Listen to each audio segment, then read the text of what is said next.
Welcome to This Explainer. Today, we're diving into a widely misunderstood human behavior.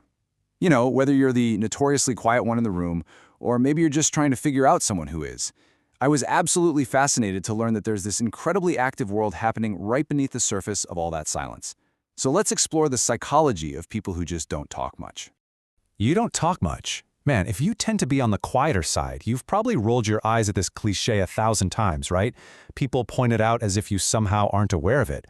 But actually, this statement is the absolute perfect starting point for our psychological deep dive today. Because when someone says this, what they're really seeing is just one tiny fraction of that person's life. Let's look at what's actually happening beneath the surface. Okay, so the biggest surface-level myth out there is that quiet people are just always quiet. That it's this static, completely unchangeable personality trait. But the reality is completely different.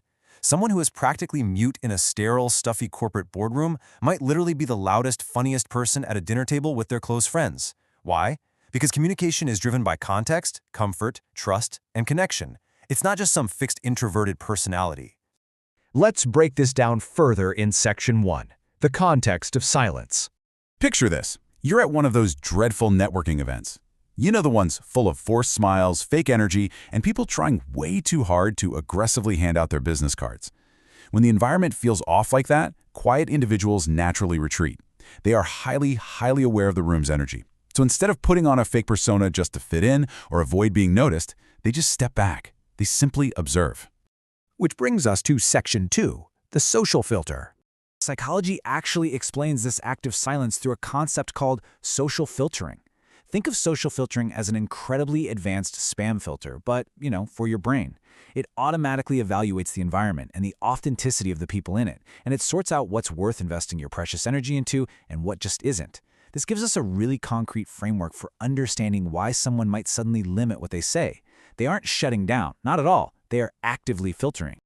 Quiet people have this rapid-fire internal monologue going on. It's basically a checklist they run through before they engage.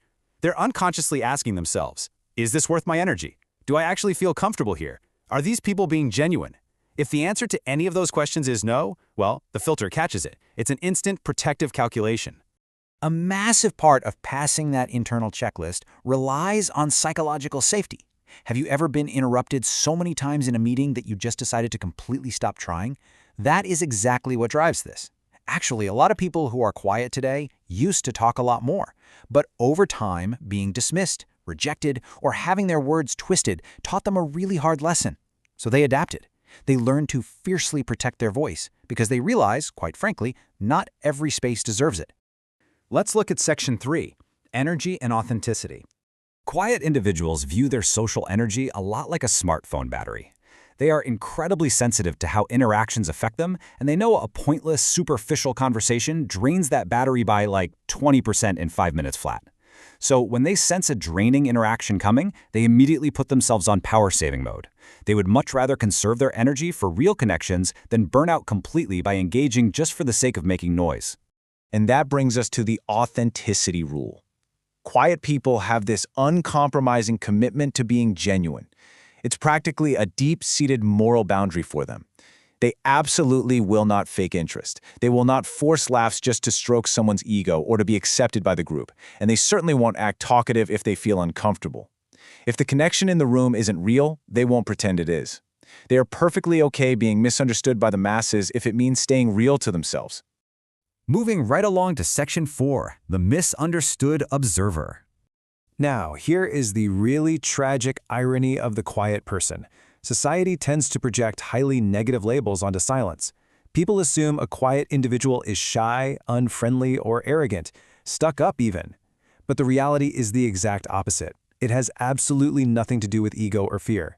It's about protecting their energy, seeking true alignment, and being deeply, unapologetically authentic. They engage where they feel connected, and they disengage where they don't. Simple as that. While they are being quiet, they are practically running a real-time social algorithm in their heads. Step 1, watch first, just observe. Step 2, notice the social dynamics. How do people treat each other here? Who's dominating the room? And finally, Step 3, use that data to decide exactly how much of themselves to share.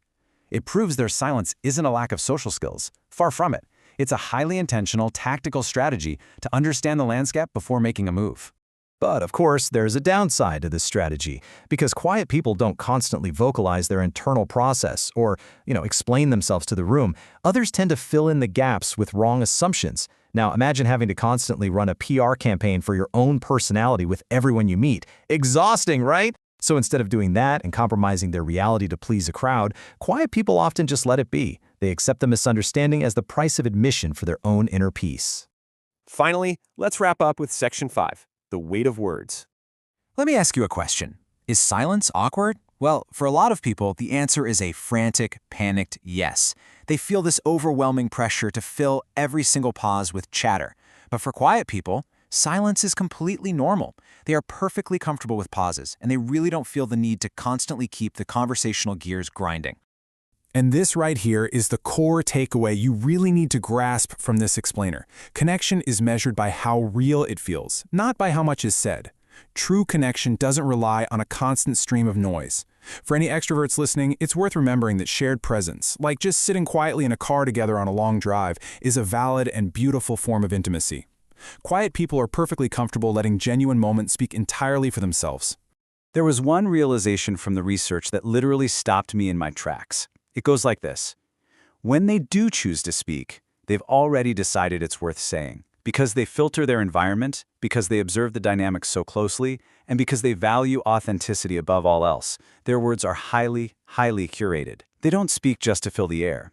Filtered words naturally carry significantly more weight. So when a quiet person finally chimes in, you should probably listen, because they've already put deep thought into it. So here's the bottom line. They aren't quiet everywhere. They're just quiet where they don't feel like being themselves. It's not that they have nothing to say, it's that they've learned the wrong environment can silence even the most expressive among us. So the next time you meet someone who doesn't talk much, don't ask what's wrong with them. Ask yourself, what is it about this environment that makes them feel they need to protect their voice? Thanks for joining me for this explainer. Until next time, keep observing.